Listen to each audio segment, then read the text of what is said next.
இன்றைக்கி கிருத்தன்யாவுக்கு வேகமாகவே விடிஞ்சிருச்சு. 5 மணிக்கே எழுந்திரிச்சு சட்டி முட்டியெல்லாம் உருட்டி விளையாண்டுட்டு இருந்தா. நான் தூங்க வைக்கிறதுக்கு எவ்வளவோ ட்ரை பண்ணேன். ஆனால் அவள் என் தூக்கத்தையும் சேர்த்து கலைச்சாச்சு. சரின்னு நாங்கள் டிவி பார்த்துட்டு இருந்தோம். 5 மணிக்கு எழுந்திரிச்சு உட்காந்து 7 மணி போல் அவங்க தாத்தா தூக்கிட்டு போனாங்க. இன்னும் ஒரு 1/2 hour தான் அவங்க கொண்டு வந்து திரும்ப கொடுத்துட்டாங்க. இப்போ அவளுக்கு கொஞ்சம் தோசை ஊட்டிட்டு தூங்க வச்சேன். 4 மணி நேரம் தூங்கினா. நான் அவளோட ட்ரெஸ்லாம் துவைச்சி போட்டு நானும் அவளோட சேர்ந்து கொஞ்சம் நேரம் தூங்கி எழுந்திரிச்சிட்டேன். அப்புறம் அவளுக்கு மத்தியானம் பீட்ரூட் ரைஸ்லாம் செஞ்சு ஊட்டினேன். அப்புறம் எனக்கு சமைக்கணும்னு பார்க்குறப்போ மணி 2:30 ஆயிடுச்சு. எனக்கு ஆல்ரெடி ரொம்ப பசிச்சனால நான் சமைக்கலை.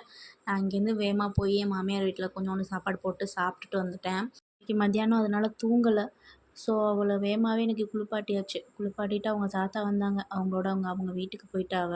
அவள் போன அப்புறம் நான் வீட்டை ஃபுல்லாக க்ளீன் பண்ணி கிச்சன் டாப்லாம் துடைச்சி பாத்திரத்தெல்லாம் கழுவிட்டு நானும் குளிச்சுட்டு போனேன்.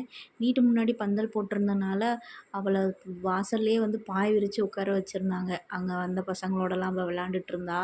6:30க்கு மேலே தான் வீட்டுக்கே வந்தோம். வந்துட்டு அவளுக்கு கொஞ்சோண்டு சாப்பாடு ஊற்றி தூங்க வச்சுட்டு நானும் தோசை சுட்டு சாப்பிட்டேன். இன்றைக்கி வேகமாக தூங்கிட்டோம்.